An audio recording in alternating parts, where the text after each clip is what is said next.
The first few months of dealing with Justin's death it's just unbearable. You begin to realize that you are truly going through the worst thing a human being can go through. My way of dealing with it was always pretending that I was okay. So what I would have to do is I would go somewhere where I was by myself, mostly the cemetery, and then just let my emotions out there.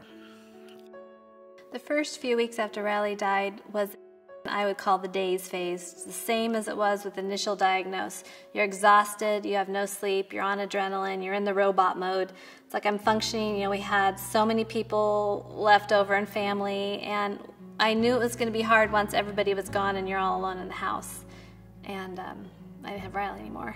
So it was hard. We cried our eyes out. We just let the emotions pour, and I think that was very healthy for us.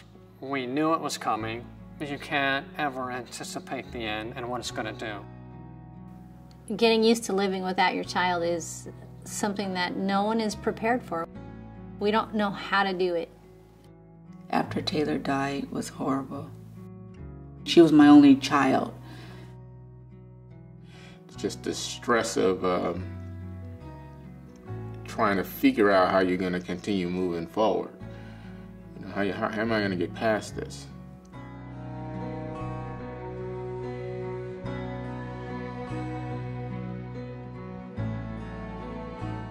When he was 13, we threw a big party for him with all his friends because that was 5 years officially off of chemo when the medical world considers you clinically cured. So we thought cancer was behind us and life was good and normal. In the middle of Justin's 8th grade year, all 4 kids got the flu. And the baby got better, his fever went away, Joelle got better, Jessica got better, but Justin's lingered. His fever didn't go away and his lymph nodes started to swell, and we had his blood drawn, and it was discovered that his leukemia was back. 1 week before his year birthday, he had a seizure. They came up with the possibility of him having Alexander's disease, which is white matter disease. It's a degenerative, progressive. As time progressed, the disease progressed and basically got to the point where he lost the ability to do everything.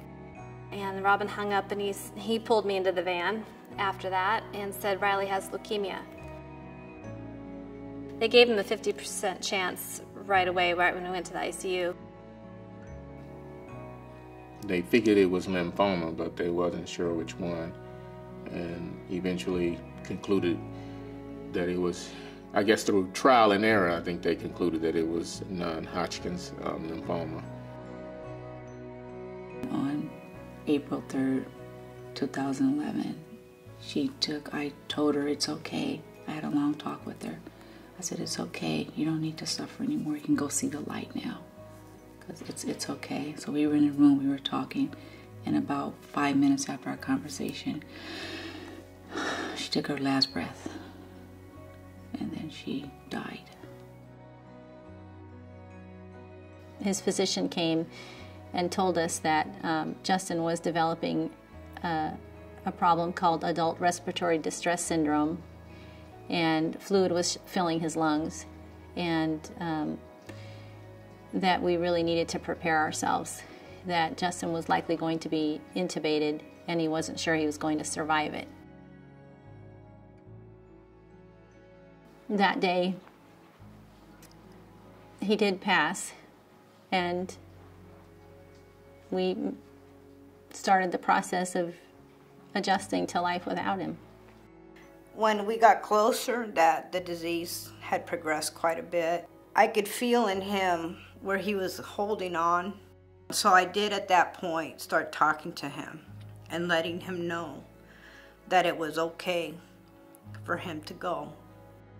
Almost felt like he was holding on for me. And so I needed to let him know that it was okay. In a way, it was a relief because he had been through a lot. And I knew the time had come for him to rest, but it was very difficult. There's an emptiness that a part of you is gone. We realized that medicine had done its job. It was time that we needed to withdraw the chemo, withdraw the treatments, and just make him comfortable. So we had to come to grips with that. The pain was very simple in the fact that you just missed him. You know, you want to make it real philosophical or whatever, but it just was, I miss him, and I'm not going to ever see him again. And the pain of that was tremendous. I know a lot of families don't make it past this point. But if there's some true love and commitment in there, then it'll show itself, because this is the time for it to show itself. You're so focused on saving your child that you coexist in the same realm of, this is what we do. We get up in the morning, who's taking Justin to City of Hope? Who's going to be there for the other kids? You know, who's picking up, who's dropping off? Who's going to, you know, change his dressing today? All that stuff. And so your focus is all about what needs to be done and taking care of the child. And then after he passed, all of that was gone. There's nothing to do. All the activity and purposefulness, all of that just disappears in a day, in a minute. All of a sudden you're just, who are we now? And now how do we deal with our grief? How do we deal with talking about how bad this feels? I went to intensive therapy and they taught me, and I was able to talk about it. I was able to cry. I was able to hate. I was able to be mad. I was able to be angry. I was able to go through all the emotions and all the feelings that you need to go through when you're grieving. Dave and I grieved very differently. Dave was much more private about his grief. At the time, I didn't know how people would cope with the death of a child, and I realized with time that everybody did differently. My wife and I read some different books that helped us understand that. Yeah, I thought everybody just did the same way and it was painful and hurt, but I realized through reading books and through talking with friends and experiencing my own family and how we all dealt with it, that everybody dealt with it differently. And the nice thing is we seemed to be open for that, open to the fact that we all had our own ways of doing it. For my wife, it was attending a lot of grief groups and talking to a lot of people about it. For me, it was kind of burying myself in my work, keeping myself busy to not have to sit around and think about it a lot. I first started out with a group that was designed for all parent loss, so it wasn't necessarily young children passing or that kind of thing. It was just any parent who'd lost a child. And so I found myself in a group with parents of all ages, and the parents who had, what was the most remarkable discovery for me in that group was that the people who had lost a child who was 40 years old, the pain that the parents felt in their 60s, 70s, and 80s even was the same as the pain I felt. The communication with my wife was I think was good. We talked about how we were feeling, and we were open about how each, one of us grieved. We let each other do kind of our own thing, and I think that helped. We didn't try to get each other to grieve the way we wanted. We thought that a person should grieve. We've always been very open about letting each other do what we need to do, and understood that that was important. I know for myself, even though your loved ones want to be there for you and help you, and you just kind of need a moment of peace to kind of take everything in, to do what you need to do personally, as far as whether it's cry, whether it's sleep, whatever your body is asking you. I think you need to listen. I found that after Riley passed, everybody was trying to take care of me so much that I was getting exhausted from this date, that date, this date, you know, will you come, trying to protect me. But I'm like, okay. So I would say to parents when that's going on to just say, I need a Riley day is what I would say. I need a day to hibernate, and I wanted to be alone and watch the video or, you know, cry if I wanted to. Sometimes I felt like I had no time to cry. The way I coped was my faith, praying, and I just felt like the Lord gave me strength. I was very motivated by the fact that I have 4 beautiful boys with me still who need me, who need their mom, who hadn't had their mom for 6 years, not 100% of me. About 6 months after she died, I noticed things start getting a little bit better. When I started getting into therapy, a lot of that, it helped me know me and understand me and myself. And so that's what helped me a lot. So once I started focusing on me and the relationship and the death and our marriage, and then the marriage started to work. It's like we can literally say we kind of like, in a way, renewed our vows, because our marriage is like so much better. It's so much better now.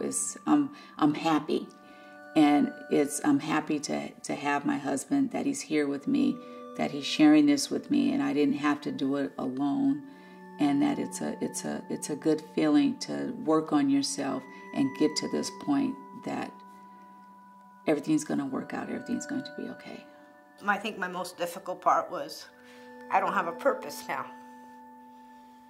You know, what do I do? So now it's focusing on starting to live a life. Finding something to do, to fill the void, to fill the emptiness. That's what I'm working on.